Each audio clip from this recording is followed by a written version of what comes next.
Todos nós temos uma história. Você já contou a sua para alguém? Bom, qual é o sentido disso, né? Contar a sua história, seja contar para alguém ou simplesmente escrever a sua própria história, o que aconteceu na sua vida, traz um processo reflexivo para a memória, onde você consegue despertar alguns sentimentos bem interessantes. Parece redação de quarta série, né? Talvez seja mesmo. Porque quando a gente é criança, às vezes parece que é um pouco mais fácil a gente falar da gente, né? A gente contar como foi as férias, a gente escrever, enfim. Mas eu acho que quando a gente vai ficando adulto, a gente esquece algumas partes da nossa história, né? Seja por vontade própria ou seja simplesmente porque você não está dando atenção para aquilo ali. E o fato de você contar a sua história faz com que você mescle diversos sentimentos. Como a Carol falou, criança com 4, 5, 6, 10 anos é um período curto de consciência de vida, né? Agora, quando você tem 30, 40, 50, 70 anos, a quantidade de experiências que você viveu vai ditar quem efetivamente você é. Só que muitas vezes a gente não tem consciência de quem a gente é simplesmente porque a gente esquece qual foi o caminho que a gente trilhou, né? Vai lá?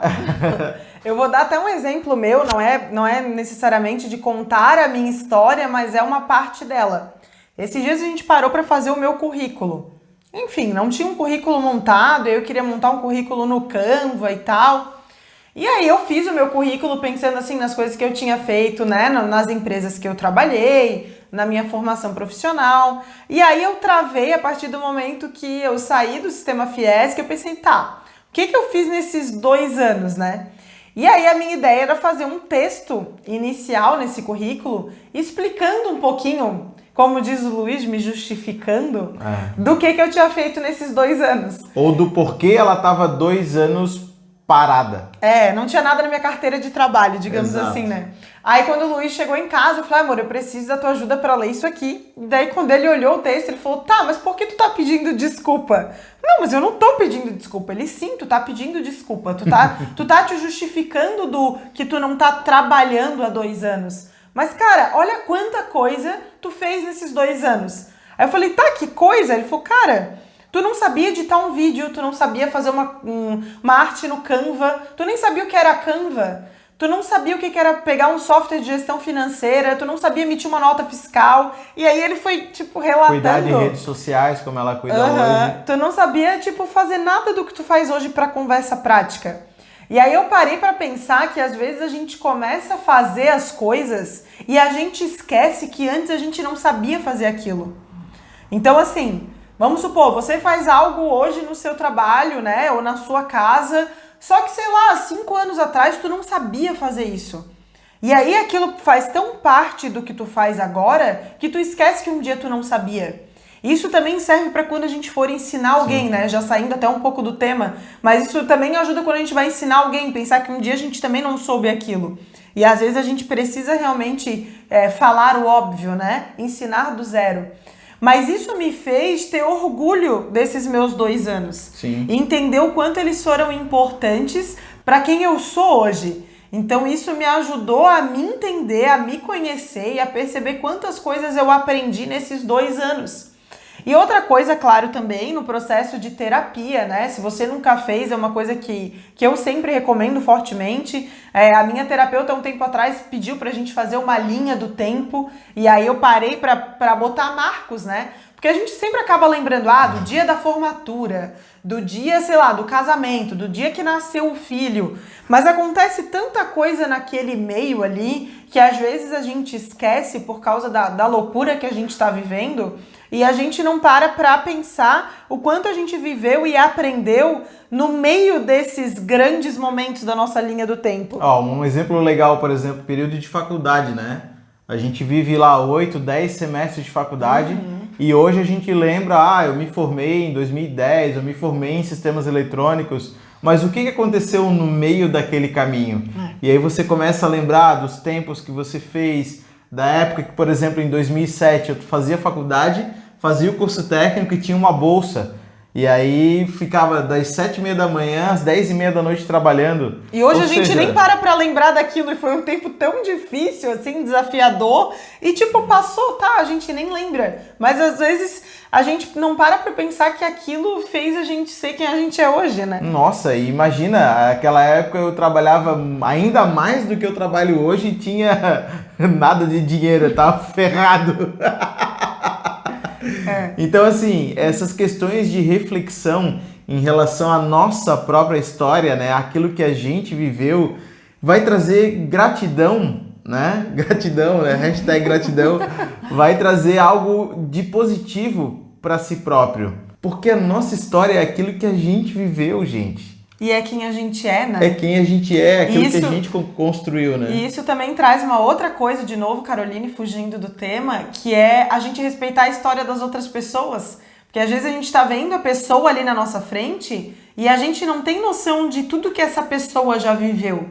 Então, às vezes a gente julga uma atitude, às vezes a gente julga uma fala dessa pessoa, mas a gente não sabe tudo que tá por trás de quem ela se tornou. Então, tão importante quanto a gente viver a nossa história é também a gente entender que cada um de nós tem uma história. Quando a gente casa, nós dois tivemos histórias diferentes, Sim. criações diferentes. Então, a gente tem que aprender a se conhecer, a se respeitar e a perceber que nós nos fomos moldados de formas diferentes. Sim. E respeitar o nosso colega de trabalho, respeitar a pessoa que a gente casa, enfim. Porque realmente, às vezes na mesma casa, os irmãos têm histórias diferentes. Muito. Porque viveram experiências diferentes. Principalmente então, quem vem antes, quem vem depois, né? Exatamente. Então a nossa recomendação forte é que você comece a refletir em cima da sua própria história, né? De quem você é, de quais foram as dores que moldaram você, de quais foram as marcas que ficaram ao longo do tempo, porque isso vai trazer aquilo que você é hoje.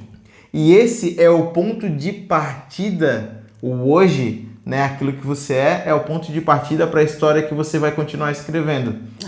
Né? Aceitar a própria história e entender o que você chegou hoje é algo muito positivo. Agora, acreditar que você vai conseguir escrever uma nova história depende muito mais daquilo que você construiu e daquilo que você entendeu do seu passado, para que você consiga efetivamente viver um futuro. Eu acho que esse é o ponto, porque a gente fica, que não pode viver de passado, que a gente tem que olhar para frente. Mas entender o nosso passado ajuda a gente a construir o nosso futuro. Eu acho que isso seria, eu acho que o que a gente mais quer deixar nesse vídeo, né? E se às vezes você tem dúvidas sobre a sua história, faz o caminho inverso. Olha de onde você tá agora para trás. Começa a fazer uma linha do tempo e aonde você tiver dúvida em alguns momentos, conversa com teus familiares. Né? Se você tem seu pai, sua mãe, uma avó, uma tia, às vezes eles também podem te ajudar a lembrar de coisas, né, da adolescência ou da infância que tu não lembra. E isso também pode te ajudar muito a entender quem você é agora, para poder facilitar tu construir o teu futuro, tu construir as tuas metas, os teus objetivos, enfim. Chega para sua mãe e pergunta: ô mãe, como é que eu era quando eu era uma criança? Aí ela vai falar pouquíssimas coisas. Você era uma criança legal. Tá, mãe, mas como assim? Você era uma criança arteira. Tá, mas como assim? O que eu fazia? Não, quando eu chegava lá depois da escola, você aprontava. Tá, mas e o que acontecia? Não, o que acontecia é que daí eu ia lá e te dava uma palmada, ou não sei o quê, enfim. Mas por quê? Mas por quê? Vai cavocando, porque por mais que algumas marcas, né, e algumas memórias doam, essas memórias elas trazem um entendimento. E o cerne desse vídeo é entender a si próprio, entender a sua história, entender de onde você vem, para que com tudo isso em mãos você consiga mudar. Gostou desse vídeo? Esperamos que sim. Curta. Dá um curtir aí, compartilha e segue a gente também lá pelo Instagram. Um beijo. Um abraço. E até o próximo vídeo. Tchau, tchau.